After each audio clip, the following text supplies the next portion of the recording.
Welcome to another episode of The Breakdown.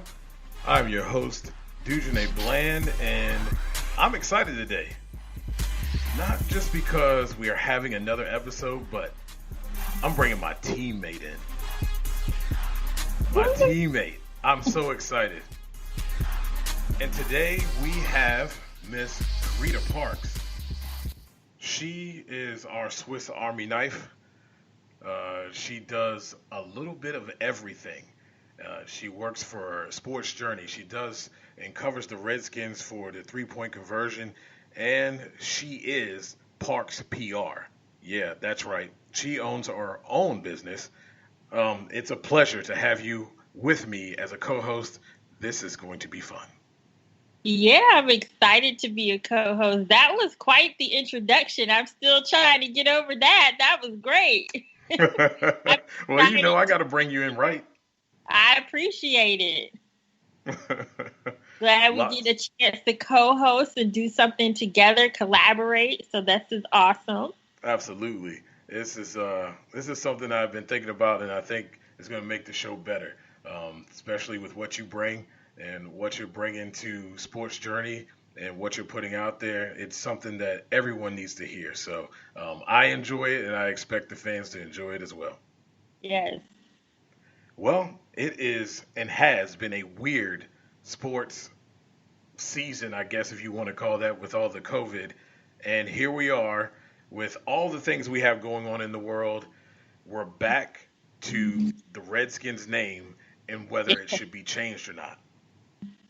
Yeah, I mean, to your point, with everything we have going on in the world, that is the reason that this has come back up. Like, we've seen this come up as a issue over the years, but everything that happened with George Floyd and just Breonna Taylor, Ahmaud Arbery, like everyone is just reigniting this conversation. And 2020 has been so groundbreaking so far, and like the pressure has been applied. Absolutely. There's definitely been putting on the pressure, and Washington Redskins have been put the pressure on by financial reasons. FedEx made a request. Nike took their stuff down off their website. Which was a major move. Guys are putting pressure on people to make change if they do not see a need to make change. I know there's some reservation about the name change, but I mean, do we have to have this discussion? When you dissect and look at the history of what's going on here, the fight song used to talk about scalping Indians. Do I need to say more? No, not. I mean, that's probably something that a lot of people may not even know.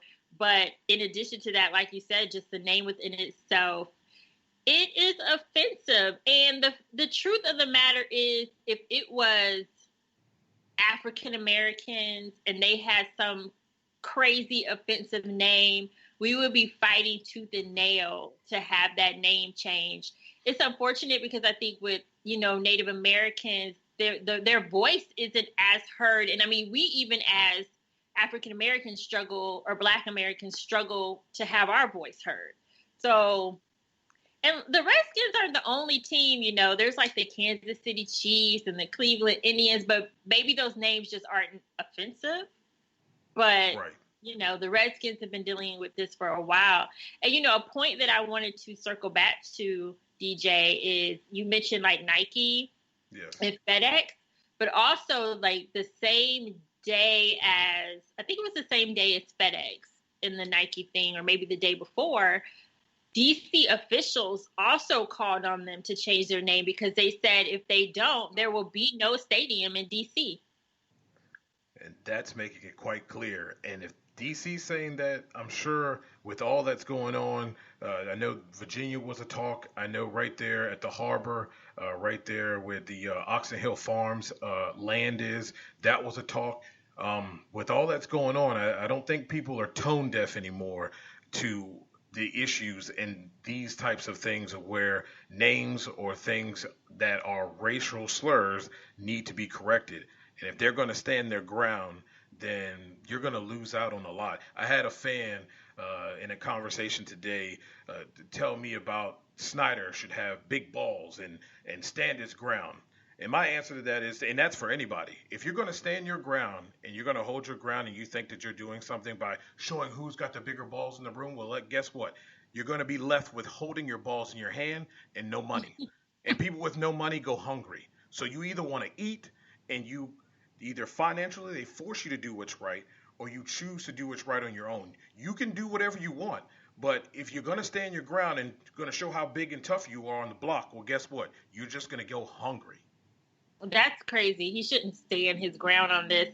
And this is a perfect example of how big brands and sponsors can drive change. And this is what I think we've been saying for so long when it comes to different issues, like regarding, like you said, racial slurs or just racial issues, is when you take that money away, that's what will make the difference. This has been a debate for years, and it took FedEx, their title sponsor, stepping in and telling them they want the name change. Nike took it one step further and took the merchandise off their site. So you're losing money on merchandise because you can't find it. So this is another ball game. I knew when that happened. So with the DC officials, okay, he probably would ignore that, right? Right. But when that money is at stake, that's something that he's not going to ignore. Right. And that's a big, people use the argument, well, he has a lot of money. Well, you got players to pay for it.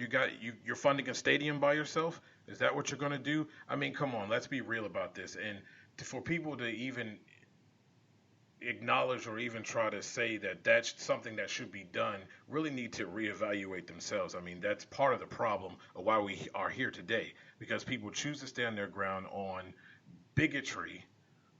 And instead of worrying about self, should be selfless and understand and at least develop an understanding or try to understand where others are coming from when it comes to these issues. Just because it doesn't affect you doesn't mean it's not an issue. And now money and other things are going to force people to do the right thing, or you could be broke. When he's not going to be broke. Trust and believe that. But this is where like my PR side comes in, because if you think about it, there is no better time than now to rebrand and have a new identity. It's going to take quite a bit of work, and I actually put a video out on this today because there is a lot that goes into that process. So people need to have patience with it, because it's going to take a little time. I mean, even if they change the name, everything that comes with that is still going to be an ongoing process. But just with everything that's going on in society right now, you have a minority coach now, and your whole reason for bringing Ron Rivera on and just allowing him to make the changes that he has made is because that you wanted to improve your identity. So this time is the best time to make that kind of change. I mean, it's almost perfect. It is. And you set me up perfectly, because my next segue question to you, because I know what I think it should be, but what do you think the team name should be? That's a tough one for me. A lot of people like the Red Tails because it has like some history to it. But I've seen some of the names that are floating around. A matter of fact, someone texted me some of those names earlier today. The Senators, the Sentinels, the Warriors, the Defenders. But I think that's taken by the... I think they'd have to buy it from the XFL, okay. But they could. But I think they'd have to purchase those rights to that name. That makes sense, because I just saw something before we hopped on where I think the Globetrotters are willing to sell them like the Generals if they wanted it. So I don't know. And this is the tough part. While the name does need to go, we are so used to that name that they have to come up with one really great name. That's why I think that they need to take a stance, because his statement was very vague. It was like, we're going to do a thorough review. Well, I think they need to take a stance and just say, we're going to change the name, because that's what's going to happen at this point. Just make that stance. But I do think they need to be careful and take their time with choosing a name, because that's going to be your name for years to come. So I don't know, DJ, that's like a good question, but nothing has really... The Red Tails would be easy because they wouldn't have to change the hashtag, HTTR. So anything with the R would actually be easy. Yep. But it's like, do you go easy or, to me, it's like go hard or go home. See, this is my theory on the Red Tails. First off, the history is correct. That's my first thing. The history is great. You're talking about the Chocolate City. This is DC. You have all the museums there. You have the African American Museum now. You have this. What a great play it would be to honor a group of individuals that did something great that really wasn't recognized during its time. I think it's a great play, being that there's a plane there. DC is pretty much encompassing a lot of things, whether it's military or all these things that the country stands for. Then you look at the fact that you could legitimately sway things to be the America's team. Think about it. You're talking about a group of individuals who are now being recognized and being revered. But with the state that we're in, the change that's being made here, you put the Red Tails name on this team, and now you not only gain more fans, you might even steal a few because of this. That would be a historical move with a minority coach. That's how you bring it in. And then you talked about the marketing earlier. I think it's a slam dunk there, but that would be awesome. And that would continue the great entrenched history that this football team has by picking up something else and in turn honoring a group of people that should have been honored in some way, shape, or form in this great magnitude a long, long time ago. Yeah, I definitely agree with that synopsis. From a historical standpoint, it does make a lot of sense. And I think regardless, changing the name is going to garner some additional fans, because it wasn't just the name that was an issue. It was also Dan Snyder's nonchalant demeanor towards the name, where he said, we will never change it. And you can capitalize that. I mean, that's pretty strong. So, I think it was a couple of things. But yeah, like to your point, of all the names I've heard, I can be okay with the Red Tails just because of the significance of it. And I could get used to that because, like you said, minority coach. And if you really want to make a statement, like that is definitely a statement. But all these other names, I don't know. Me either. And with that, we're going to take a break, guys. It's a great first segment. It's going to be interesting on how all of this plays out with the name. Either way, they can't go wrong, but we definitely know for sure it needs to be changed. Well, when we come back, we're going to talk about the blunder in NASCAR and how they could have handled it better and avoided putting Wallace in a conundrum. All that more when we return.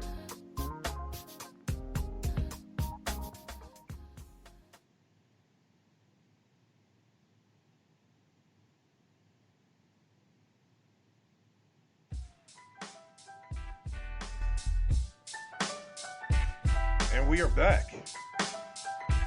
As we said, NASCAR, boy, I understand they're trying to do the right thing, and you want to take all the precautions that you need to, especially when you find a noose. That's right. I said noose, because that's exactly what the FBI said it was. That's what NASCAR said it was, and when you saw the pictures, I don't know, if you need a side-by-side, I can post it. I have no problem. It's a noose. Noose is a noose. 100% a noose. We all know. I mean, there's no guessing that. Now, I applaud NASCAR for taking it seriously because in this day and age, as volatile as people are, that very well could have been a message being sent. Bubba could have been in some kind of danger. So, being that they were surrounding, and I understand what the race community is all about, especially when it comes to the NHRA, NASCAR's no different. Um, yeah, I know what it looks like, especially with that Confederate flag flying around. But it is a new day and a new age, and they rallied around their brother. Now, when you see something like that, their brothers are going to react, and when you mess with one, you mess with all. The reaction was fine. Maybe though NASCAR should have, considering the volatileness of the situation we are in our state as a country, they could have worded it differently from the beginning because they made it clear. Now they were right in what they said, but we know how if this and it did turn out to be they could not prove who had done it, this looks like they were crying wolf. Now we all know they weren't crying wolf, and if you want to be technical, you can be technical. It is what it is, wasn't what we saw, but they could have softened that blow by not coming out and making the statement that they made because it was a strong statement initially. I mean, what do you think? Yeah, that's actually tough for me in the sense of maybe they should have said allegedly, but based on the circumstances and everything that had happened with Bubba standing up for Bubba is the reason essentially they actually did take the Confederate flag down. He's their only black driver, and this noose is found in his garage. And just as something you said earlier when you were like, it could have been a message. I'm not convinced it wasn't a message. And I'll tell you why. Because they checked every single garage. Now, I do know that the noose was there. They showed the photographic evidence. But how come of all the garages, that was the one Bubba's car lands in? You know what I mean? That part. But, exactly. Yeah. So we can circle back to that. But to answer your question, I think that they did what they came out with a strong statement based on what they thought happened. And in this sense, I think it's hard. It would have been hard for them to think otherwise, honestly. Who would have thought a noose would have been there since October of 2019? You know? Exactly. So it definitely could have been handled differently. But I'm also not strongly opposed with how they approached it. Because of their history, I felt like they probably thought it was necessary, and I thought it was necessary to make a strong statement. Now, where I do think it kind of got a little bit blundered along the way was they sent out the second statement basically saying, hey, this noose has been here. Wasn't a threat to Bubba Wallace. And then they made, a statement about supporting him. But I think that in that moment, the statement supporting Bubba should have been stronger because I think between the first statement and the second statement, we were seeing people thinking it was a hoax. So I do believe that second statement could have just deaded that theory a little bit better than they did. But I didn't really see that. So it kind of left Bubba out there a little bit, in my opinion, on his own. And also they had a press conference and we talked about this, which is strange. It's strange to have a press conference media availability where you don't take any questions. Exactly. So I thought that wasn't necessarily the best play on it. And then I think a couple of days later, they had another media availability and they tried to, they took questions and then they tried to clean up and say, hey, I want to clarify it wasn't a hoax. So to me, it kind of it actually got a little worse as they went on. Actually, absolutely. I had a huge problem. See, your job as any type of organization is to protect the player, protect the driver. And you mean to tell me, I don't care if you want to, you got the FBI's investigation and deemed that it wasn't an immediate threat to Bubba. Okay, You could have kept that information to yourself, and then once your investigation was over, you could have answered all of that and then taken questions.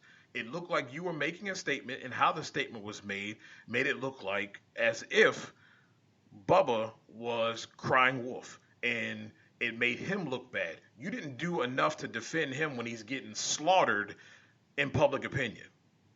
A couple words here Yeah. and there. I mean, Richard Petty himself had to come out, and Petty Racing had to come out and release a statement. That's putrid.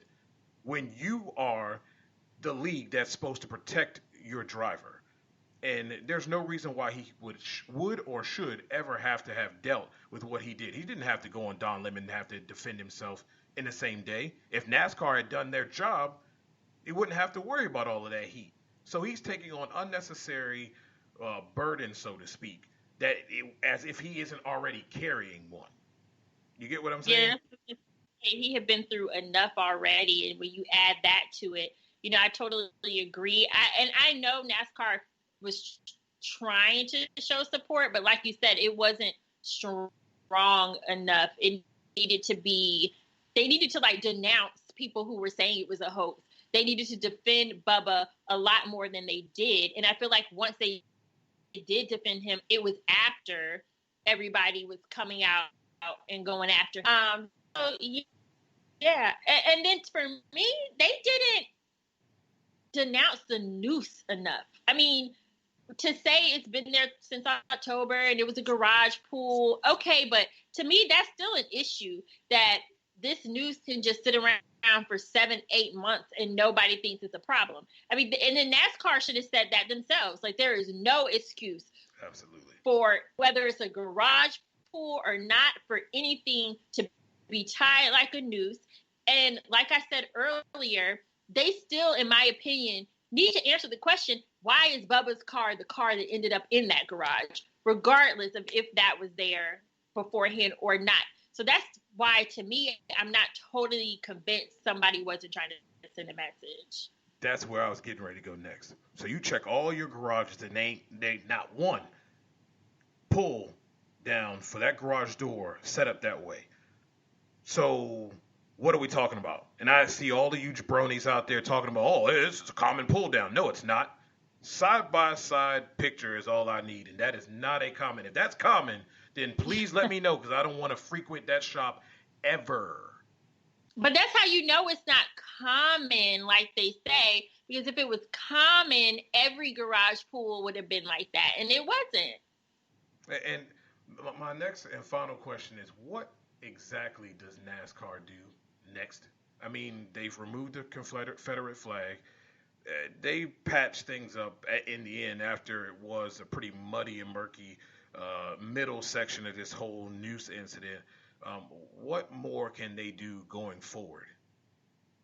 So before this whole Redskins thing happened, and I wasn't suggesting a rename, but I've actually suggested on several occasions that they actually rebrand.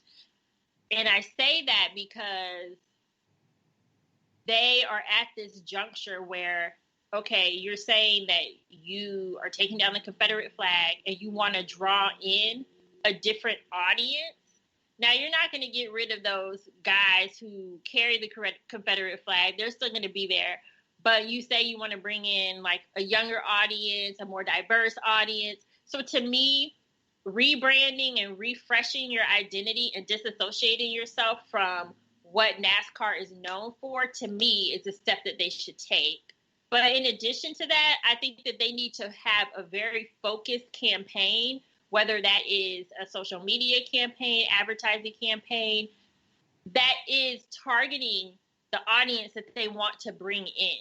Because that's the only way to really amp up the participation of others that you want to reach. So I think that they need to do that. I also suggested celebrity ambassadors. So you have like Alvin Kamara, who's just talking about it on his own and who's taking an interest in it. And then you have like Renee Montgomery with the WNBA, who is taking an interest in NASCAR. And they're talking about it on social media. But I think that NASCAR should capitalize on that and bring on official ambassadors And it doesn't just have to be Black people. I mean, there could be other nationalities or other demographics that they want to reach, but have them be ambassadors for you, because we all know that people resonate with these celebrities, and if they see these actions being taken, I think it'll definitely help NASCAR. But for me, it's all about action right now. Like, NASCAR has to put their money where their mouth is. And if you say that you are no longer tolerant of this culture that you have cultivated for all these years, then I need you to show me that. And for me, personally, they haven't done enough yet to show me that. Yes, you took the flag down, and that's great, but I haven't seen anything else. Absolutely. And even when they took that flag down, Bubba Wallace was the one doing most of the talking. Where were NASCAR executives? Where was NASCAR leadership? They should have been all over the media, because this was a huge step. But it was Very Bubba huge. doing the talking, for what I saw. So I still think they have work to do. And I hope to see a stronger push and much stronger actions from NASCAR in the future. I agree, because understanding how racing works, and it's a big problem. We know it's even in what we do in the media side of things. It's all about marketing, and how can we market this person? Can we push this person? Well, it's time for these big time organizations to lay down and say, hey, yeah, we want this person, whether they're Black or whoever they are, and we want them to be pushed, or this or that. Because see, you have to get these other companies comfortable with marketing Black drivers. And you say, well, they're only doing, or only having guys who are qualified. But I've watched several young Black teams, whether it's drag racing or NASCAR, pop in and pop out. But because they can't get the funding needed, Right. the sponsorship needed, they can't stay out there. And whether it's, well, we don't feel like we can market them, whatever the case may be, it's all this nitpicking when it comes to people who are African American in these types of things. It's in media, it's in sports media, it's in racing, it's in sports, it's all over the place. So once you change that narrative, and you as the entity, the NASCAR or whoever you are, NHRA, whoever you are, say, hey, we want to start making this a more equal playing field, and encouraging that. And then once one person does it, it kind of makes it okay for everybody else to do it. And I know that sounds terrible, but that's what needs to be done. And once it happens, then you have that steamroll effect. And then things will open up, because see, we don't have enough. You don't have the minority drivers, because they don't have the ability to have the same training, the same ability to come up in the lower ranks to work their way up. And as soon as some of these guys work their way up to the mid-level, and they don't go any further than that, because they're not marketable, whatever that means. Yeah, and you make a great point about the drivers, because one, we need to see minority drivers in order for more minorities to be interested. So that's a part of it. And then I was looking at their Drive for Diversity program and doing some research a while ago regarding NASCAR, and there's a very slim margin of individuals that come out of that program and actually are on the track racing. Like Bubba is, I want to say it was just a very small number. It was like 2 or 3, maybe 5. And when I say that, I'm not just, I mean minorities, not even right. Just Black. And then you think about it, like Kyle Larson came out of that program, and then look what he did. Yep. Saying what he said on a live mic, that definitely doesn't help their image or make people feel like they're welcome. We definitely need to see more like Bubba Wallace's, and I'm just going to talk about Black drivers right now. We need to see more Black drivers. And to your point, they don't get the funding, the sponsorship, the marketing. So what can NASCAR do to support that? Because you can have this great Drive for Diversity program, but if they get out that program and they don't really have a chance, what was it for? Exactly. So you can say that you tried? Right. Because I'm not for we're gonna start hiring more minorities. Okay, but that doesn't solve the problem because see, there just like there's a pecking order and a tree, a way to grow for those who are not minorities. That same pathway needs to be open. You have to have the training. You have to have the ability to climb the ladder to get to where you need to. And of course, if these guys aren't getting the training, then obviously they're not going to be there because they have never had the ability to even start that way. And then those who do need to be able to have that door open for them when they want to get to the big leagues, to be able to get to the big leagues and have the big time funding that these other teams have. Yeah. Yeah. So I think with all of that being said, it shows just how much work is ahead for NASCAR. And I need to see results. That is something that we're all looking for. And with that, ladies and gentlemen, our show is coming to a close. It's been fantastic. This has been a great show, Carita. Yeah, it was. This was fun. Thank you again for having me. It was great co-hosting with you. I really enjoyed it.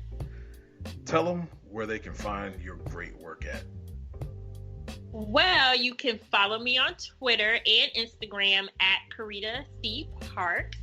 And you can also find my work on sportsjourney.com for the Wizards and the Mystics, NBA, WNBA related topics, and the 3pointconversion.com for Redskins. Told you, she's a Swiss Army knife. I'm telling you, she's deadly. And I can't forget, you can follow Parks PR on Instagram. So if you're not doing it already, go do it right now. And you can find me at NotBland21 on everything. I always love talking shop with you guys. And this has been an awesome show. And we look forward to coming back to you next week. So for DJ Bland and my partner Carita, good night, everybody.